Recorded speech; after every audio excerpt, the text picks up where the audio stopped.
এটা হতে পারে যে তোমার মা জোর করে কিছু লোককে লাগিয়েছে গুরুজিকে খুন করার জন্য।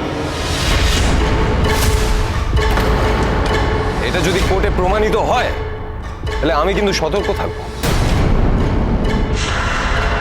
কেন তুমি সতর্ক থাকবে কেন বাচ্চা?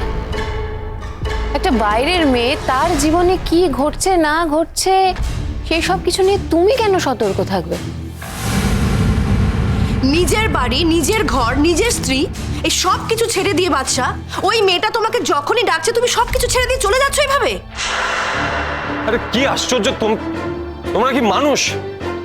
একটা মেয়ে একটা ক্রাইসিসের মধ্যে পড়ে আছে, আমরা জানি না, সে হতে পারে তার বাবার মৃতদেহ নিয়ে বসে আছেন। আমি যাওয়ার চেষ্টা করছি, তোমরা আমাকে যেতে দিচ্ছ না। নিজেরা তো যাবে না, আমাকেও যেতে দিচ্ছ না। আমরা যাবোই বা কেন? তুই এখন এদের সাথে কথা বলে কেন সময় নষ্ট করছিস বাদশা? তুই চিনতে পারিস নি এদের? এদের সব গেছে, এরা হেরে যাওয়া মানুষ, জীবনের মূল্যবোধটুকু হারিয়ে ফেলেছে। তোকে যদি ওরা আটকে রাখে, যেতে না দেয়, আমাকে অ্যালাউ কর, আমি একা যাই। না ছোটু, যেতে দেবে না মানে কি? আমি কি ওদের চাকর নাকি যে আমাকে যেতে দেবে না? আমি যাবো তোমার সঙ্গে, চলো। যদি ওর বাবার মারাত্মক ক্ষতি হয়ে থাকে তাহলে মেয়েটা একা সামলাবে কি করে? আর সব থেকে বড় কথা হচ্ছে যে মেয়েটা শহরে একা, এই শহরটা ও ভালো করে চেনে না পর্যন্ত। যতদিন আমাদের বাড়িতে ছিল ও তেমন করে বেরোতো না। ছোট ছোট তুমি তুমি এক্ষুনি যাও, গিয়ে দেখো যদি ওর বাবাকে বাঁচানো যায়, যা কিছু করার তাই করো। আমি তো সেই জন্য তখন থেকে বলছি বৌদি যে আমি আগে একা চলে যাই। এখানে তো কথার চাষ হচ্ছে, কেউ তো কিছু শুনছেই না। আমি তোমার দাদাকে এক্ষুনি ফোন করে দিচ্ছি। দেখো, মেয়েটাকে তো আমাদের নিজের মেয়ে বলে ভাবি, মানি। আরে মেয়েটার এই বিপদে আমরা হাত পা গুটিয়ে বসে থাকবো, কিছু করবো না? বাচ্চাকে ওরা যেভাবে আটকে রেখেছে, বাচ্চার তো বেরোনোর উপায় নেই। কে বলেছে বেরোনোর উপায় নেই? বাদশাহ, তুমি কোথাও যাবে না। বাবা, বারবার যদি তুমি একই কথা বলো তাহলে আমারও কিন্তু সন্দেহ হতে পারে যে এই মার্ডারের সঙ্গে তুমিও জড়িত।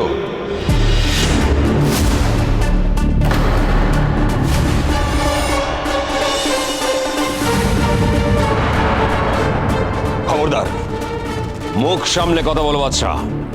আমার সামনে দাঁড়িয়ে আমাকে এত বড় কথাটা বলতে তোমার মুখে একটু আটকালো না? ওই বাইরের মেয়েটা আর কিচ্ছু বাকি রাখেনি। ছেড়ে দাও, আমাদের ছেলের থেকে তুমি আর কিচ্ছু আশা করো না। ওর মাথাটা একেবারে বিগড়ে গেছে, আর কোনো কিছু বাচ্চার থেকে আশা করা যায় না, তাই না বাচ্চা? হ্যাঁ ঠিকই, তোমাদের চোখে তো আমি শেষ হয়ে গেছি, আমি জানি। কিন্তু আমি মনে করি যে এই বাড়িতে এখনো কিছু কিছু লোকজন আছে যাদের মধ্যে ভালো দিকও রয়েছে, তাদের মধ্যে আমি একজন।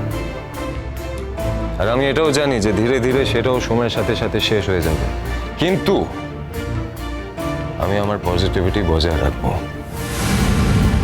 সেটাকে আমি শেষ হতে দেব না। চ্যালেঞ্জ। খবরদার আরণ্যক, আজকের এই বেরোনোর দামটা কিন্তু তোমাকে দিতে হবে।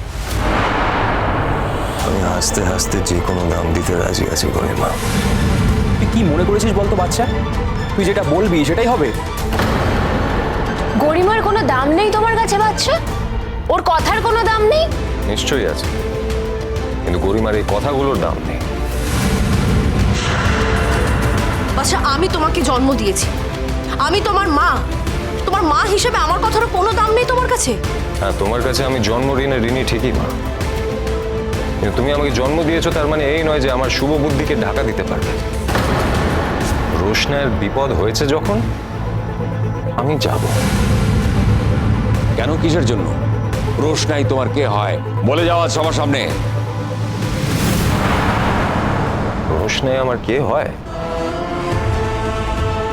রোশনাই আমার কে হয় সেটা এখনো পর্যন্ত তোমরা যদি জানতে না পারো তাহলে কোনোদিন জানতে পারবে না। আর সেটা জানানোর দায়িত্ব আমার নেই। চলো চলো।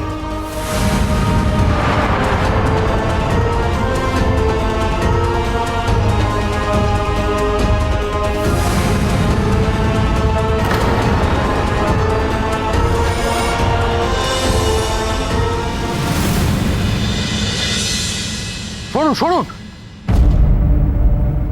রোশনাই রোশনাই স্যারজি স্যারজি দেখুন না, বাবা কথা বলছে না, গায়ে যেন বাবাকে গুলি করে দিয়েছে, সারা গায়ে রক্ত। আমি জানি রক্ত মুছে দিলে বাবা ভালো হয়ে যাবে, তাই না? স্যারজি আমার বাবাকে ঠিক করে দিন না, সুস্থ করে দিন, আমি আর কিচ্ছু চাই না। আমি তো টিকিট কেটেও ফেলেছি, আমরা মুম্বাই চলে যাবো। আমি কিচ্ছু চাই না, আমি বাবাকে চাই না, আর কিচ্ছু চাই না স্যারজি। আমি আর আমার বাবা আমাদের মতো করে থাকবো, নিজেদের মতো করে জীবনটা কাটাবো। বাবাকে ছাড়া আমি সারাটা জীবন কার কাছে থাকবো বলুন? স্যারজি আপনি বাবাকে ঠিক করে দিন না, আপনি বাবাকে সুস্থ করে দিন না স্যারজি। আচ্ছা মানে আপনারা কি নিশ্চিত যে উনি আর বেঁচে নেই? দেখুন আমরা বুঝতে পারছি, কিন্তু সেটা তো আমরা ডিক্লেয়ার করতে পারি না। আচ্ছা আপনি কি ওদের বাড়ির লোক? আগে হ্যাঁ, আমরা ওর রিলেটিভ। আমরা কাছের মানুষ, বলছি এখন ওনাকে হাসপাতালে নিয়ে যেতে হবে। হ্যাঁ হ্যাঁ, আমরা অনেকক্ষণ ধরে হাসপাতালে নিয়ে যেতে চাইছি, কিন্তু উনি তো কিছুতেই রাজি হচ্ছেন না, মারাত্মক আপসেট আছেন। স্বাভাবিক, নিজের বাবা তো। বলছি এত বড় একটা ঘটনা এভাবে ঘটে গেল কেমন করে? দেখুন সেটা নিয়েই তো অবাক হয়ে যাচ্ছি। কারোর সঙ্গে কোনো শত্রুতা ছিল কি না? শুনলাম উনি কোর্ট থেকে ফিরছিলেন। এও শুনলাম যে উনি একজন বিখ্যাত মানুষ, একজন নামী ডান্সার। এরকম একটা মানুষকে এভাবে শেষ করে দিল, এটা নিয়ে আমরা তদন্ত করব। কিন্তু এই মুহূর্তে তো ওনাকে হসপিটালে নিয়ে যাওয়া দরকার। মানে যদি কিছু চান্স থেকেও থাকে তার জন্য তো হসপিটালেই নিয়ে যেতে হবে। স্যারজি আমার বাবা ঠিক আছে তো? বলুন না স্যারজি, চুপ করে আছেন কেন? আমার বাবা ঠিক হয়ে যাবে তো? রোশনাই জাস্ট কাম ডাউন। বলছি গুরুজিকে ইমিডিয়েটলি এখন হসপিটালে নিয়ে যেতে হবে, এভাবে সময় নষ্ট করে কোনো লাভ নেই, এক্ষুনি যেতে হবে। আমি এত বছর পরে আমার বাবাকে কাজে পেয়েছি, আমি অল্প দিনের মধ্যে আমার বাবাকে আমি হারাতে চাই না। আপনি বলুন না, বাবার মতো বুড়ি মানুষ আর কটা আছে? আমি আপনার কাছে সারা জীবনে কিচ্ছু চাইনি, আর কিচ্ছু চাইবো না। আপনি শুধু আমার বাবাকে সুস্থ করে দিন না স্যারজি, প্লিজ আমার বাবাকে সুস্থ করে দিন না, ফিরিয়ে দিন না আমার কাছে। রোশনাই আমাদের এই মুহূর্তে গুরুজিকে ডক্টরের কাছে নিয়ে যেতে হবে। যদি ওনার বাঁচার কোনো চান্সেস থাকে তাহলে ইমিডিয়েটলি ওনার ট্রিটমেন্ট দরকার, এক্ষুনি নিয়ে যেতে হবে। ওনাকে ট্রিটমেন্ট করালে ঠিক হয়ে যাবে, তাই না? যত টাকা লাগে লাগুক, আমি সব টাকা খরচ করবো। আপনি প্লিজ নিয়ে চলুন, সব থেকে ভালো হসপিটালে নিয়ে চলুন স্যারজি, প্লিজ তাড়াতাড়ি। রোশনাই আমার উপর ভরসা রাখো, আমার উপর ভরসা নেই তোমার? স্যারজি আমি সব টাকা খরচ করবো।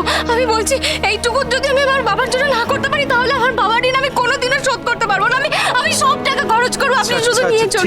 ঠিক আছে রোশনাই, তুমি সব টাকা দেবে, আমি বুঝতে পারছি। রোশনাই বাবা মায়ের ঋণ কোনোদিন শোধ করা যায় না, কিন্তু এইভাবে সময় নষ্ট করে তো কোনো লাভ নেই। ওনাকে তো নিয়ে যেতে হবে হসপিটালে। চলো এসো আমার সঙ্গে, এসো।